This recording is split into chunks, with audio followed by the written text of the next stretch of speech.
हिंदुस्तान की अन्य रियासतों से देरी से इस रियासत में किसान आंदोलन शुरू हुए थे, लेकिन यहाँ के किसान आंदोलन बड़े ही महत्वपूर्ण रहे। इस बीकानेर रियासत में भी किसानों का दूसरी रियासतों की तरह लाख बाग, पशु कर, बेगार आदि शोषण हो रहा था। उस शोषण के विरुद्ध किसानों ने आवाज उठाई थी। बीकानेर रियासत के सारे किसान आंदोलन को आज एक ही पाठ में, एक ही वीडियो में समेकित करने का प्रयास किया गया है। इसको 6 भागों में बांटा गया है। बड़े ही महत्वपूर्ण है। परीक्षाओं में प्रश्न आते हैं। एक बार एक कंपटीशन एग्जाम में प्रश्न आया, काकड़ कांड कहां हुआ था। इस वीडियो में हम इस कांड के बारे में विस्तार से पढ़ेंगे, लेकिन उस एग्जाम के अंदर केवल नाम ही आया था और बीकानेर उत्तर था। बीरबल सिंह शहीद दिवस कहां मनाया जाता है, इसका उत्तर भी सामान्य उत्तर था बीकानेर रियासत। ये 6 नाम है, देखिए 6 नाम बड़े ही महत्वपूर्ण है। गंग नहर क्षेत्र के आंदोलन। बीकानेर रियासत में जो किसान आंदोलन प्रारंभ हुए वे गंग नहर क्षेत्र से प्रारंभ हुए थे। इस क्षेत्र में आंदोलन का नेतृत्व किया था दरबारा सिंह। जागीरी क्षेत्रों में किसान आंदोलन जीवन चौधरी, महाजन ठिकाने में किसान आंदोलन, दूधवा खारा किसान आंदोलन हनुमान सिंह और वैद मंगाराम, राय सिंह नगर घटना और अंतिम घटना है कांगड़ कांड। बीकानेर रियासत में 68.7% भूमि जागीरदारों के पास थी और 31.3% भूमि खालसा भूमि थी। और ये जागीरदारों के पास इस खालसा भूमि पर सीधा ही बीकानेर रियासत के राजा का अधिकार था। हम आइए हम चलते हैं आगे, इनको एक एक घटना को सिलसिलेवार ढंग से पढ़ते हैं। अभी तक आपने हमारे चैनल को सब्सक्राइब नहीं किया है तो सब्सक्राइब करें और बेल आइकन को जरूर दबाएं ताकि आने वाले वीडियो आपको समय पर मिल सके। बीकानेर रियासत के किसान आंदोलन में प्रथम किसान आंदोलन गंगानगर क्षेत्र के किसान आंदोलन की ओर हम बढ़ते हैं। इस क्षेत्र में गंग नहर का निर्माण हुआ। इस गंग नहर का निर्माण महाराजा गंगा सिंह बहुत ही प्रसिद्ध शासक रहे हैं। इन्हें आधुनिक भगीरथ कहा जाता है और इनका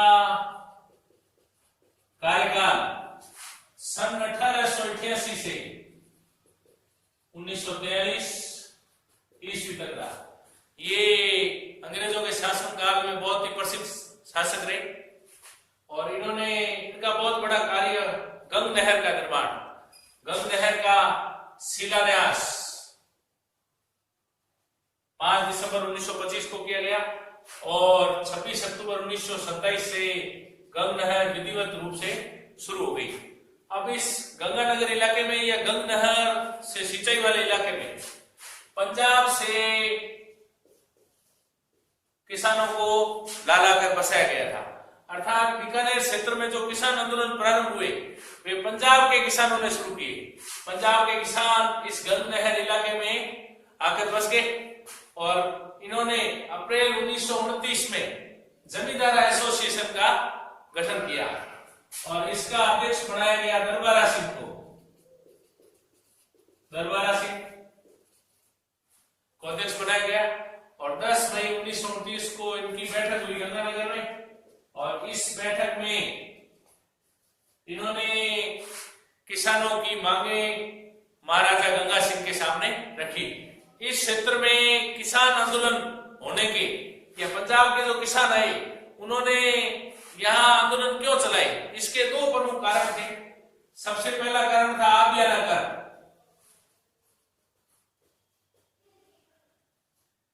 आबियाना अर्थात सिंचाई कर अधिक होना और दूसरा ये जो जमीन थी पंजाब के किसानों को महाराजा गंगा सिंह ने जमीन किस्तों पर दी थी। अर्थात जमीन का जो मूल्य था वो उन किसानों से किस्तों पर दिया जा रहा, प्रतिवर्ष लिया जा रहा था। तो जो किसान जमीन का मूल्य देने में देर कर देते तो उनकी किस्त की ब्याज दर बहुत अधिक थी। ये 2 कारण रहे, एक तो जमीन के मूल्य की किस्त की ब्याज दर बहुत अधिक होना और एक आबियाना कर अधिक होना।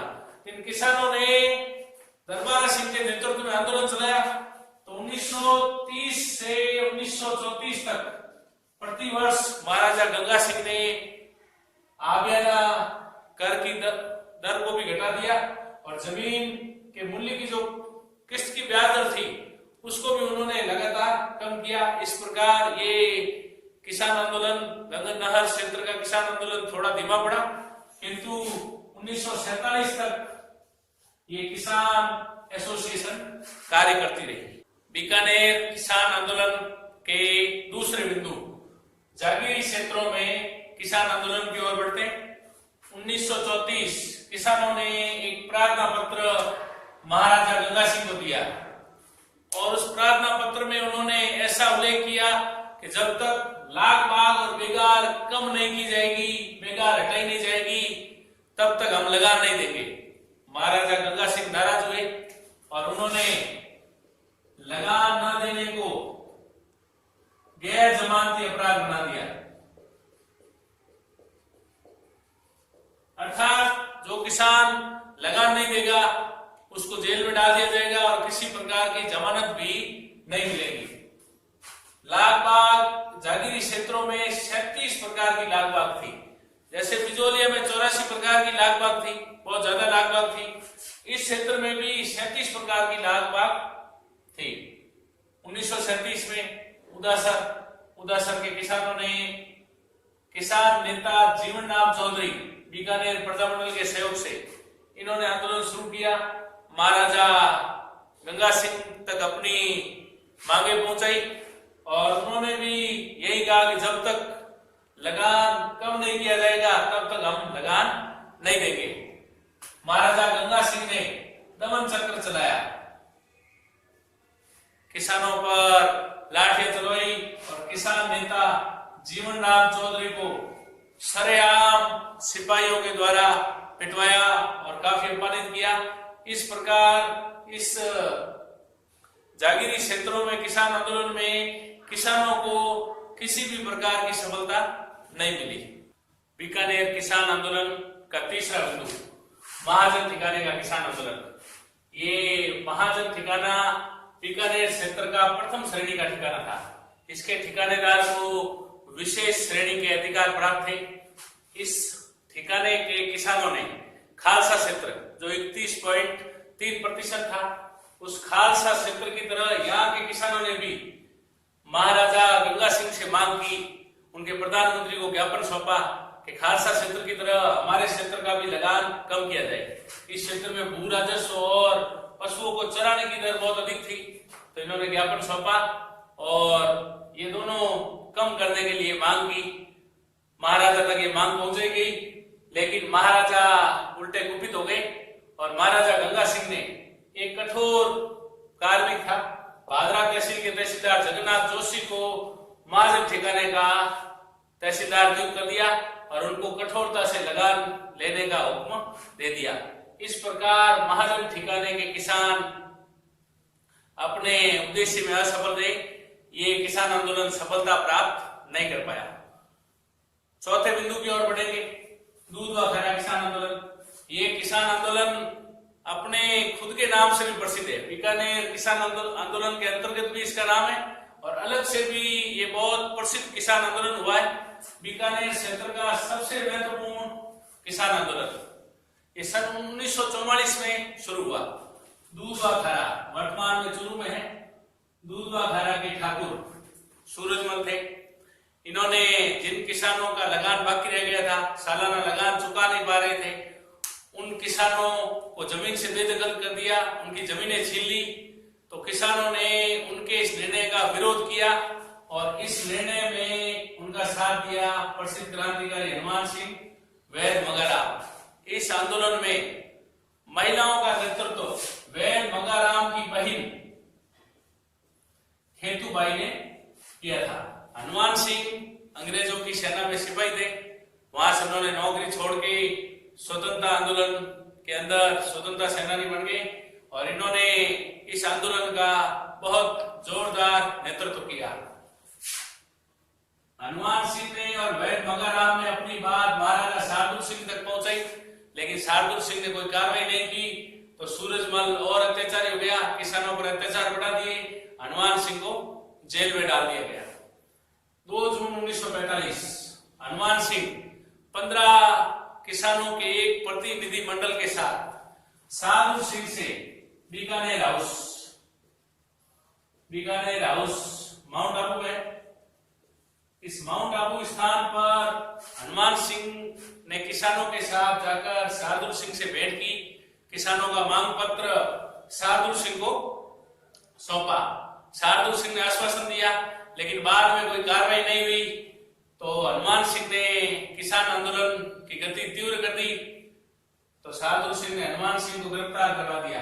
रतनगढ़ से इनको गिरफ्तार किया गया और अनूपगढ़ किले के अंदर इनको कैद में रखा गया। कैद के अंदर इन्होंने 65 दिन तक भूख हड़ताल की। बाद में 4 जनवरी 1948 को इनको रिहा किया गया। इस प्रकार दूधवा खारा किसान आंदोलन भी सफलता प्राप्त नहीं कर पाया। अब हम बीकानेर रियासत के किसान आंदोलन के 5वें बिंदु की ओर बढ़ेंगे। बीकानेर रियासत के किसान आंदोलन में 5वां बिंदु राय सिंह नगर घटना बहुत ही प्रसिद्ध है और इससे परीक्षा में काफी सवाल भी पूछे जाते हैं। बीकानेर राज्य प्रजा परिषद ने इस आंदोलन का नेतृत्व किया।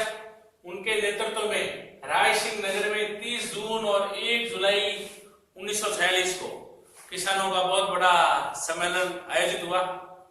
महाराजा शार्दुल सिंह ने सैनिकों और सिपाहियों के बल पर, पुलिस के बल पर इस आंदोलन को कुचलना चाहा। 1 जुलाई 1946 इस दिन सिपाहियों ने चारों ओर से उस जुलूस को घेर लिया और गोलियां चलानी शुरू कर दी। उस जुलूस के अंदर एक क्रांतिकारी बीरबल सिंह ढालिया, ये हाथ में एक झंडा लिया हुआ था और ये गोलियों के सामने बिना डरे हुए आगे बढ़ता जा रहा था। इसके पैरों में गोलियां लगी फिर भी बढ़ता रहा, जांघों में गोलियां लगी फिर भी झंडा आगे लिए ये बढ़ता रहा, झुकने को तैयार नहीं हुआ। आखिर ज्यादा रक्त बहने से ये गिर गया, लेकिन पुलिस ने फिर भी इस बीरबल सिंह ढालिया को अस्पताल पहुंचाने की जहमत नहीं उठाई, न ही दूसरे किसानों को उसे ले जाना दिया। आखिरकार ये बीरबल सिंह ढालिया शहीद हो गया। 1 जुलाई शहीद बीरबल दिवस बीकानेर में बीरबल सिंह ढालिया की याद में मनाया जाता है। बीकानेर राज्य प्रजा परिषद ने 6 जुलाई 1946 को बीकानेर के अंदर किसान दिवस मनाया। बीकानेर किसान आंदोलन की अंतिम महत्वपूर्ण घटना कांगड़ कांड। साथियों, परीक्षा में एक बार ये सवाल भी पूछा गया था, कांगड़ कांड कहाँ हुआ? कांगड़ कांड बीकानेर रियासत से जुड़ा है। कांगड़ एक गांव है जो रतनगढ़ का गांव है। इस गांव में 1946 में अकाल पड़ गया। अकाल का कारण था खरीफ की फसल नष्ट हो गई। खरीफ की फसल नष्ट होने से गांव में अकाल की स्थिति उत्पन्न हो गई। जागीरदार लगान लेने पे तुला था। तो इस गांव के, कांगड़ गांव के 35 किसान पत्नी और पुत्रों सहित कुल 35 जने थे। ये बीकानेर में पहुंचे और महाराजा शार्दुल सिंह से मिलने का प्रयास करने लगे, लेकिन इनको किसी प्रकार भी महाराजा से मिलने नहीं दिया गया। उसी समय कांगड़ के जागीरदार वहां बीकानेर आ गया और इन 35 किसानों को वहां कैद में डाल दिया और अमानवीय अत्याचार किए। इस पर अमानवीय अत्याचार किए गए। इस प्रकार ये घटना भी उन कांगड़ के जागीरदार पर एक कलंक है। 30 मार्च 1949 बीकानेर का राजस्थान में विलय हो गया। इस प्रकार बीकानेर रियासत के किसान आंदोलन को 6 भागों में बांटकर आपके सामने प्रस्तुत किया गया। अगली बार नए विषय के साथ आपके सामने आऊंगा। धन्यवाद।